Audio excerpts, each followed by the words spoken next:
Praise God mga kapatid at welcome back again sa ating YouTube channel. Ayan.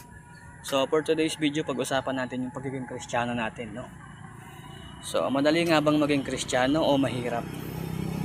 So kung ako yung tatanungin ninyo, sa aking opinion, mahirap maging Kristiyano. Dahil sinabi ng Panginoon yan na kung gusto mong sumunod sa Kanya, kailangan mong pasanin ng krus mo araw-araw. Kailangan mong talikuran ng iyong sarili at pasanin ng iyong krus araw-araw at saka ka sumunod sa Kanya.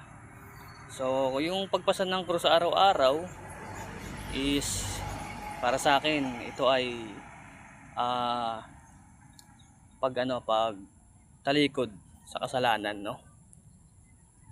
Pagbabago ng ating isip. Tapos yung pagpasan ng krus araw-araw, ito yung pagtalikod sa makamundong mga bagay, no?